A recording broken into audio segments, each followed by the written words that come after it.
Hi friends, welcome to Sriranga's kitchen. இன்றைக்கி நம்ம கிச்சனில் சம்பா கோதுமை ரவை உப்புமா ரெசிபி தான் பார்க்க போகிறோம். வாங்க இதை எப்படி பண்ணுறதுன்னு பார்க்கலாம். அதுக்கு ஒரு பேனில் 4 டேபிள் ஸ்பூன் எண்ணெய் விட்டுக்கலாம்.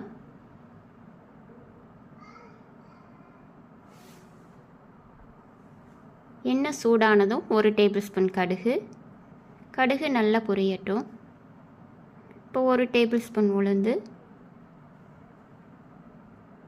கூடவே 1 டேபிள் ஸ்பூன் கடலைப்பருப்பு சேர்த்துக்கலாம். உளுந்தும் கடலைப்பருப்பும் நல்லா செவந்து வரணும் நமக்கு. இப்போ சின்ன வெங்காயத்தை 2ஆக கட் பண்ணி இதில் சேர்த்துக்கலாம். இதை 1 நிமிஷம் நல்லா வதக்கி விட்டுக்கோங்க. இப்போ இது கூட 2 பச்சை மிளகாயை நீல வாக்கில் கட் பண்ணி சேர்த்துக்கலாம். கூடவே கொஞ்சம் கருவேப்பிலை, ஒரு பெரிய கேரட்டை தோல் சீவிட்டு சின்ன சின்னதாக கட் பண்ணிக்கலாம். இப்போ இதையும் ஒரு 2 நிமிஷம் நல்லா வதக்கி விட்டுக்கலாம்.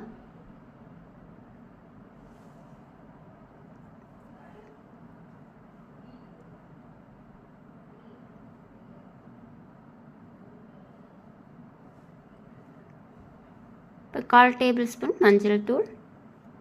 இப்போ இதை ஒரு தடவை நல்லா கலந்து விட்டுக்கோங்க. இந்தளவுக்கு வதங்கினா போதும், ரொம்ப வதக்க தேவையில்லை. இப்போ நான் 1 கப் சம்பா ரவை எடுத்திருக்கேன். அதுக்கு 2.5 கப் தண்ணி சேர்த்துக்கலாம். கூடவே தேவையான அளவு உப்பு சேர்த்து இதை ஒரு தடவை நல்லா கலந்து விட்டுக்கலாம். இப்போ இதை ஒரு 5 நிமிஷம் மூடி வைங்க, நல்லா கொதிக்கட்டும். அடுப்பை மீடியம் ஃப்ளேமில் வச்சுக்கோங்க. இப்போ 5 நிமிஷம் போல் ஆகிருக்கு பாருங்கள், நல்லா கொதித்து வருது. இந்த ஸ்டேஜில் நம்ம எடுத்து வச்ச சம்பா கோதுமை ரவையை இதில் சேர்த்து விட்டுக்கலாம்.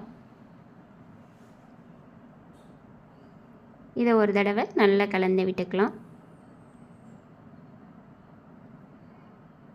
இப்போ இதை மூடி வச்சிடலாம், வேகட்டும். இப்போ பாருங்கள், நம்ம ரவா உப்புமா சூப்பராக ரெடி ஆகிடுச்சு. இதை ஒரு தடவை நம்ம கலந்து விட்டுட்டு அடுப்பை ஆஃப் பண்ணிடலாம். தேங்க்யூ ஃபார் வாட்சிங்.